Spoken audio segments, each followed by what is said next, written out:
Ouais, ben ça y est, au bout de quelques jours, j'ai reçu ma commande chez Produil Center. Salut Alexandre, de qui je suis les vidéos aussi d'ailleurs. Et bon, je suis pas sûr que ce soit lui perso qui me l'a emballé, hein, évidemment.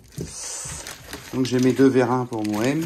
Alors ils sont livrés avec les petites rotules, mais je pense pas que je vais les mettre. Alors, je vais voir si je peux garder les miennes, ça m'a évité du démontage inutile. Il y a un petit peu de pub. Il y a le BL. Il y a un petit peu de pub, c'est intéressant, les petites promos du coin. Moi, l'autre fois, j'ai regardé parce que petit gyrophare à LED flexible à 20 balles, c'est pas trop cher. Il n'a pas des... J'aimerais c'est avoir une caméra. Ça, c'est quoi ça? Un chiffon. Il n'y a pas ça, il n'y a pas des caméras. J'aimerais avoir une caméra sans fil. Et là, apparemment, il n'y a pas. Enfin, que je regarde sur le site. Et puis là, journée carbure à ne pas manquer avec des promos exceptionnelles. Formidable. Bon, moi, j'en utilise pas de carbure, mais ça peut intéresser d'autres gens. Ça, c'est mes buses. C'est mes petites buses. Ça, c'est les écrous pour fixer les buses avec les joints. Et là-dessous, on a les rotules du Renault. On changera, vous verrez ça ultérieurement dans une prochaine vidéo. Et là, pour l'instant, je vais monter les vérins. Hein? Alors, les vérins, c'est la même. On va enlever le truc. Alors, attends, je devrais prendre mes lunettes, je pense.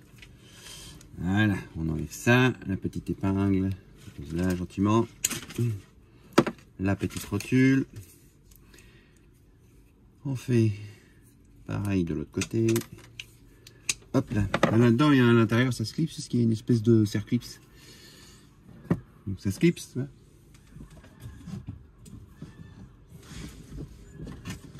Voilà, déjà la glace ça tient, parce qu'en fait celui-là il est encore un peu bon quoi.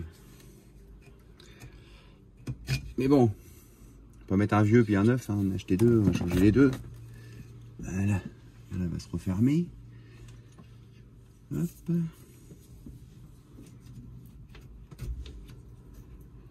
Voilà.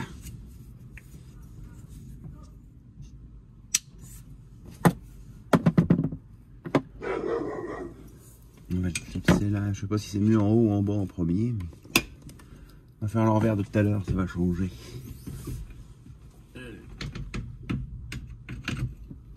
Voilà.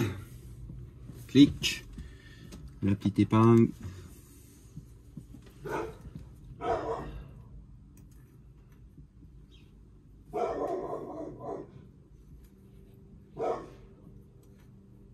Voilà. La même chose en bas.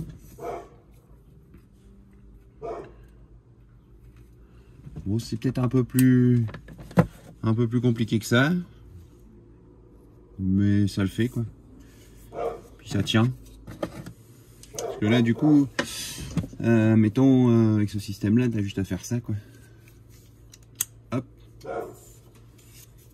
À mon avis le système que j'ai là doit mieux tenir. Parce que là c'est bon, ça me permet de garder les rotules, mais de pas les perdre. Parce qu'évidemment le vieux vérin, je vais le garder au cas où. On garde tout, nous, à la campagne, bien connu. Allez, ça c'est fait, on continue. Ouais, salut, je suis enrhumé. Salut tout le monde. Bah là, on n'est pas en train de détruire de la jachère mellifère, mais on est en train de, de broyer les pommes de terre. Et voilà le boulot. Donc les fleurs qu'on voit. Il y a un espèce de... bon, les bleus, c'est des endives. Et puis, les fleurs jaunes, c'est je sais plus quoi. C'est de la famille des pissenlits et compagnie. Et donc, on est en train de broyer tout ça. Et les fans de patates aussi en même temps. Ça va faire un petit peu de propre, hein. Bon bah voilà, ça... Comment? Le broyage se fait tranquillement. Tranquillement, normalement, quoi. Et puis à l'arrière du gyrobroyeur, ici, là, j'ai ma petite bavette, là. Bon, je devais en faire une autre. Et du coup, avec le 3 points hydraulique, j'arrive à mettre un petit peu à cul le... Enfin, j'y arrive, je fais ce que je veux, en fait.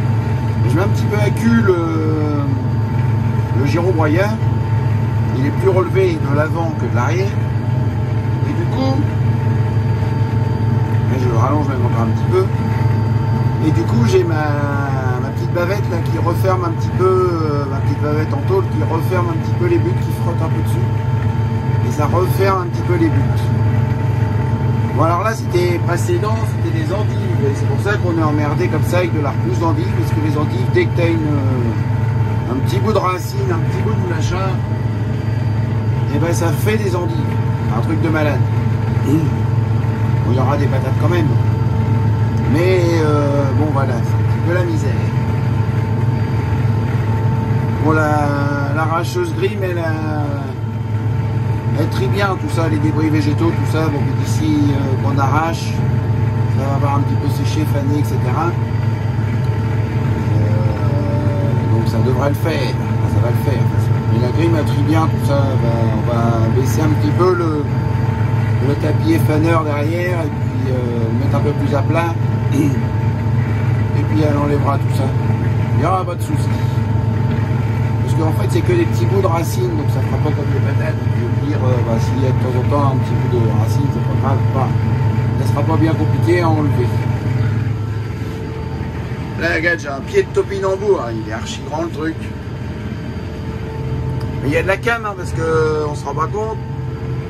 Et ça fait un bon mètre de haut, quoi. C'est joli, c'est magnifique. Et voilà, je le broie aujourd'hui, c'est encore fleuri, mais il y a une semaine, c'était bien plus fleuri que ça. Voilà, je dis, bah, faut que j'arrive à intervenir. Je voulais le laisser un peu pour mes copines les abeilles, mais bon, bah là, c'est en mode défleurissement, quoi, donc ça va. Je suis rassuré quand même. Après, attendre, faut que je le fasse aussi maintenant. Voilà, allez, on continue. On revient maintenant. C'est du labour entre les patates. Quand tu as des patates à gauche, il y a des patates à droite. Et là au milieu, on va je laboure pour y faire de la mâche. Et à cette époque-là, bah, c'est mâche. Et comme j'ai pas trop de terre de dispo, et ben on optimise. On va pas gêner pour récolter les patates. On fera l'ouverture de champ en plein milieu et puis voilà. Allez, c'est parti, on continue. Alors, ce que j'ai labouré ce matin, mais du coup, là, je suis en train de faire des planches. Et bon, ça passe bien, c'est nickel, pas de soucis. Par contre, le temps est super menaçant. Là, ici, c'est super noir. Ça a été super noir aussi par là. Donc, du coup, je suis un peu tendu là. Parce que, faudrait pas qu'il repleuve, quoi. L'idéal, ce serait qu'il ne repleuve pas le temps que je fasse mon semis au minimum et puis même qu'il ne repleuve pas trop. Parce que si on se prend un orage sur un semis de mâche, c'est pas ouf, ça commence un petit peu à se claquer et puis après ça va plus, quoi.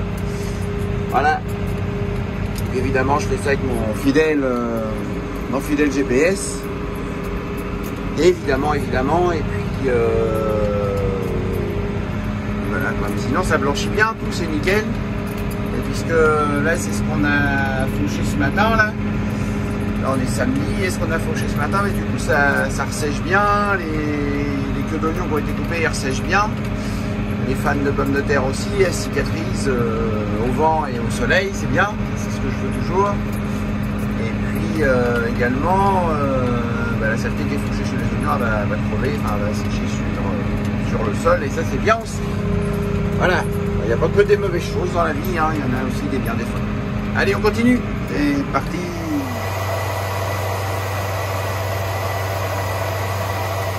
Bon, les gars, ça c'est les gars de Lionel. Le jour, tu m'as dit, ouais, t'as une crémaillère dans le tracteur. Et j'avais ça aussi. Ça, c'est un support moteur que j'avais imprimé, que j'ai imprimé, avec un système de déclenchement. Donc en gros ça va comme ça. Embraille le moteur, clac, le petit truc là, le petit loquet il se relève. Et puis là il peut plus se barrer, sauf quand tu appuies là, ça libère le moteur. Regarde, j'essaye de te le refaire. Clac, tu vois, là il peut plus se barrer. Alors ça se règle, hein, c'est une tige filetée. Là il y a un petit loquet avec un ressort dedans là. On ne voit pas parce qu'il est dedans. C'est le principe. Et là tu as une tige filetée qui a un contre-coup, donc tu règles après la pression que là ici tu as sorti le moteur avec ton pignon, ton petit pignon qui va sur la grande couronne que tu as vue. Donc c'est pour ça que j'avais une crémaillère dans mon tracteur. C'est en cours d'élaboration, tu vois. Enfin, Lionel et les autres, hein, évidemment, mais bon, Lionel m'avait posé la question.